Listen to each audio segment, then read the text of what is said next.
Dobar dan i dobrodošli u Milwaukee. Danas gledamo bejsbol. Ako ste gledali moje ranije videe, znate da volim da pijem lokalno pivo, tako da danas sam se odlučio da pijem Miller Lite, a razlog za to je što se nalazimo u Milwaukeeu, a to je mesto gde se i dan danas proizvodi ovo jedno od najpopularnijih piva u Americi. Na zdravlje. Ovo pivo se proizvodi, ili bolje da kažem zove Miller Lite od 1971. A pre toga ga je proizvodila Miller Brewer kompanija ovde u Milwaukeeu još od 1855. A zašto to spominjem? Pa to spominjem jer cela ta istorija tog piva ima velike veze sa ovim bejsbol timom. Tim iz Milwaukeea se zove Milwaukee Brewers i za one koji ne znaju to Brewers, znači to su ljudi koji prave pivo. Brewer je čovjek koji pravi pivo. Stadion se zove Miller Lite stadion.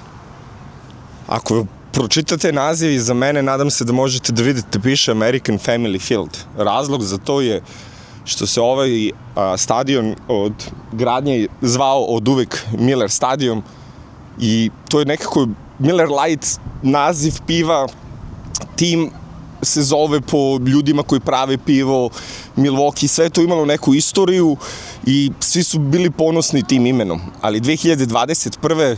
American Family Insurance je kupio stadion i promenio ime u American Family Field.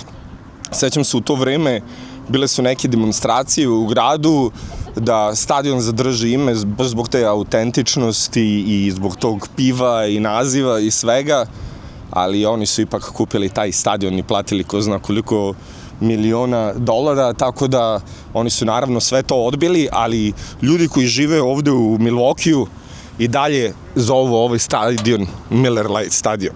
Tako da i mi ćemo ga zvati tako. Ostavit ću ovde pivo sa strane, inače ovaj stadion, kapacitet ovog stadiona je 40.900 mesta i bejsbol je verovatno jedna od onih sportova profesionalnih američkih sportova koje možete gledati za najjeftiniji novac. Najjeftinija karta za ovu utakmicu je bila $12, a ja sam kupio kartu od $30. To je sa nekim porezom i nekim ostalim, taksama bilo ukupno 40, tako da veoma je jeftino ako možete da dođete da gledate to. Na stadionu postoji tradicija koja se zove tailgating, a šta to znači? To znači da ljudi donesu svoju hranu i svoje piće na stadion i onda prave roštilj na parkingu, tu se napiju pred utakmicu i jako često to je razlog zašto ne uđete na utakmicu na vreme. Tako da, što se tiče bejsbola, nije samo što se tiče igre i sporta, mnogo toga je i u provodu i kako vi organizujete dan sa svojim prijateljima i šta ćete da radite, a ne samo gledanje utakmice. Kao što možete da vidite, parking je ogroman, ali trenutno niko to ne radi zato što je utakmica počela pre sat i 15 minuta. Stadion stvarno izgleda prelepo, a ovaj stadion je isto čuven po tome što njegov krov može da se pomera i treba mu 10 minuta da se otvori ili zatvori u slučaju vremenskih nepogoda. Ovde vidimo neki mali teren, verovatno za neke mlađe kategorije da treniraju. Sa strane vidimo igralište gde možete da se igrate, da dovedete decu da se igraju pre same utakmice, a ja ću sada završiti moje pivo i uvesti vas na stadion.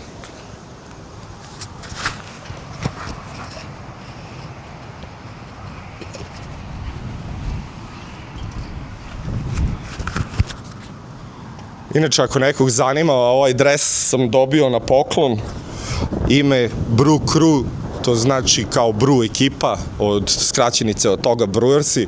Ovi dresovi su možda $120-130, oni su malo skuplji jer imaju ime i broj na leđima, tako da probat ću posle da uđem i u prodavnicu tamo da vam pokažem neke od tih cena. Evo mi ispred samog stadiona, vreme je da uđem na utakmicu, završit će se, samo sam hteo da vam pokažem ovaj znak. Ja volim Milwaukee, jer vidite ova, kako se zove, rukavica sa lopticom, to je logo Milwaukee Brewersa. Vidite kako piše American Family Insurance, neću više da ih reklamiram. Idemo na Miller Lite stadion. Na samom ulazu, ljudi, oni mene sad neće da puste. Čekajte da vidimo. Zato što do pre par minuta ovde je bilo cijelo obezbeđenje i sve za utakmicu. Čekajte da vidimo sad da li će da me puste. Zamislite to da mi se desi.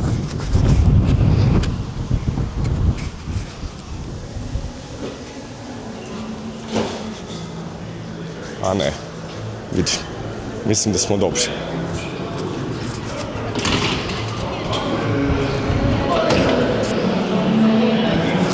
Hello, sir. Should I put everything in the thing? Yeah. Yes, I'll take it.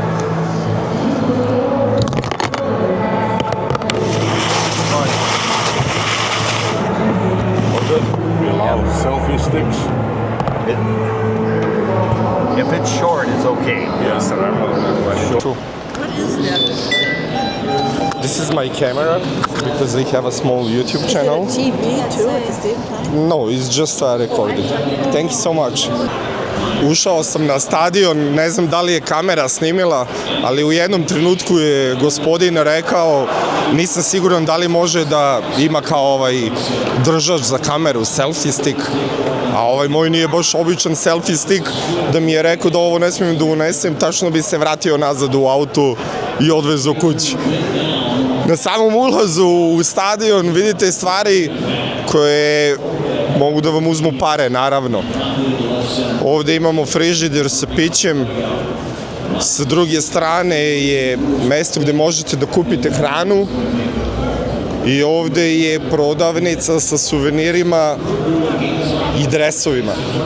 Neću mnogo da se šetam kroz ovu prodavnicu, ali samo hoću da proverim da li sam vas, hello sir, ali samo hoću da proverim da li sam vas slagao za dresove ili nisam. Evo, pogledat ćemo prvi dres ovde koji mogu da vidim. Ne samo što je prvi dres koji mogu da vidim, nego ja lično uvek volim ove dresove gde piše ime grada, ovako, Milwaukee. I ako možete da vidite, cena je 120. Ili sam ja rekao 140? Mislim da jesam, slagao sam vas. U prodavnici ničeg zanimljivo. Sećam se kad sam bio mlađi, mi stvarno nemamo tu kulturu nošenja kačketa. I svaki put kad čak i nosiš kačket, ljudi će da kažu kao, ej, pogledaj ga kao klinac ili bilo šta, ali u Americi stvarno imate opcije i opcije. Ali ja to uvek spomenem u mojim videima, Amerikanci znaju kako da vam uzmu pare. Napravit će oni to lepo, napravit će oni to da vam se svidi. Ništa neću da kupim, ništa mi ne treba. Znate šta mi treba? Kupit ću nešto ovde da jedem. Utakmica traje možda još sat vremena, moram da snimim malo toga i pre nego što... Zdravo. Pre nego što naručim hranu, samo želim da vam pročitam neke cene, zato što ne želim da upirem kameru tamo u njihovo lice. Hot dog će vas koštati 11,99, burger će vas koštati 14,99, mali sok će vas koštati 6,99, veliki sok 9,99, malo domaće pivo 11,25 i veliko domaće pivo $14,49. Voda 5,99, cene su ubitačne. Naručit ću verovatno 1 ili 2 ova hot doga sa jednim pivom, ma neću samo jedan hot dog i pivo. Ne verujem, ta hrana ovde nije ni nešto preterano dobra, znači kao bilo koja brza hrana u Americi. Evo sad ćemo da vidimo koliko će to da vas košta na stadionu. Ljudi, 2 hot doga i jedno pivo od pola litra, $42. Iskren da budem, za $42 sam mogao da jedem u bilo kom restoranu sam, verovatno, ali opet ovo je Amerika. Evo, pokazat ću vam kako to izgleda. Evo vidite, najobičniji hot dog. Ovaj ima, šta je ovo, neki luk sir. U ovaj su stavili malo pomfrita i senf i pivo od pola litra. Ljudi, najgorih $45 koje sam u životu potrošio na hranu, verujte mi. Nikad mi nije žao kad potrošim novac na hranu, ali danas jeste. Ova 2 hot doga su bili očajni, hladni, nikakvi. Evo, došao je trenutak da i konačno dođemo na utakmicu. Sešću ovde sa strane gde nema nikog, ne zato što je ovo moje sedište, nego jednostavno želim da sednem ovde gde mogu da pričam, da mi niko ne smeta. Stadion izgleda prelepo, pogledajte ovo. Rekao sam vam da ovaj krov može da se zatvori za manje od 10 minuta, a kao što možete da vidite, tribine nisu prepune. Kada sam vam rekao da postoje karte za $13, te karte su bile skroz na vrhu. Ali dobro je, tu smo. Inače, jedan od razloga zašto je meni jako teško da se naviknem da gledam bejsbol je jer oni jednostavno imaju previše utakmica ovde. Znači, njihova sezona je, verujte mi ljudi, bejsbol sezona ima 162 utakmice i oni odigraju 162 utakmice za 180 dana. Što znači da oni bukvalno igraju svaki dan, tipa svaki 10. i 15. dan imaju slobodan dan. I stvarno je to teško da se isprati. Njihove utakmice, te bejsbol utakmice su nekad trajale po 3,5 sata, 4, ali su skoro promenili neka pravila i od tada utakmice traju 2,5 sata, što je i dalje dosta. Rekao sam vam da ne znam nikakva pravila, neću tu ništa da vam objašnjavam, ali kao što vidite i ovde možete da unapredite karte baš kao što sam vam pokazao na onoj prethodnoj utakmici, jer vidite, jer ja ako se samo spustim dole i sednem ovde, meni niko neće ništa da kaže. Tako da ovaj video snimam pre nego što sam postavio onaj video iz američkog fudbala, tako da ako mi neko nije verovao da možete da unapredite karte za ove utakmice, evo dokaz, čak i za ovaj profesionalni sport. Za sve one koje prate bejsbol, znaju da je cijela kultura iza ovog bejsbola. Ja ne znam pravila, ali znam kako se ponašaju ljudi koji stvarno žive taj bejsbol i imam dosta drugara koji su u srednjoj školi ili na fakultetu igrali bejsbol, tako da ti bejsbol igrači jako često kad ih vidite da igraju bejsbol možete da vidite da pljuju ili grickaju one semenke ili žvaću onaj tobako ili jako često možete da ih vidite da izbace ovako zlatne lance ili neke druge gluposti, jer je to kao deo nekog svaga koji je jako bitan u bejsbolu. Ja mislim da ne postoji ni jedan drugi sport gde ćete da nađete tako igrače da nose nakit kao u bejsbolu. Kada ste dete i kada odrastate ovde, ja sam pričao o tome sa svojim drugarima, vi ne zaljubite se u bejsbol zato što je ta igra toliko zanimljiva da vi gledate, nego vi se zaljubite u bejsbol zato što vi volite da igrate bejsbol. I dosta ljudi koje znam da su igrali bejsbol u srednjoj školi, oni mi uvek kažu da nikad u životu ni ne gledaju ove utakmice, ali opet sam vam to ispominjao u onom videu sa američkog fudbala. Nije sve ni u sportu, nego je malo i u toj kulturi i u provodu. Pogledajte vi ovu atmosferu, pa ajde budimo realni. Ono što sam snimao u Madisonu ne može da se poredi sa ovim. Ovo vam je kao da su došli na odmor ljudi, penzioneri sede, uživaju, nema nikakve dinamike. Ali isto moram i da spomenem, ova utakmica je, danas je četvrtak, 4. septembar i utakmica je počela u 3:15. Tako da sam siguran da dosta ljudi u Milwaukeeu još uvek radi. Ljudi moji, proveo sam čitavih 17 minuta na utakmici i utakmica je završena. Znam šta ćete da kažete. Nije zanimljivo kao američki studentski fudbal i slažem se da nije, ali sam hteo da vam pokažem nešto drugačije. Jeste lepo kad dođete sa drugarima, da popijete piće, da pojedete nešto i da se zabavite, ali što se tiče samo sporta, nije ni bitno toliko. Odjavna špica pored znaka koji mi se mnogo sviđa. Ovaj znak me je samo podsjetio koliko još stvari imam da vam snimam po Americi. Uopšte vam nisam snimao u Milwaukee. Utakmica, šta da vam kažem, nisam provao toliko vremena koliko sam želeo. Opet imam onaj osjećaj da sam sve mogao bolje da snimim, da vam pokažem, da vam još nešto ispričam.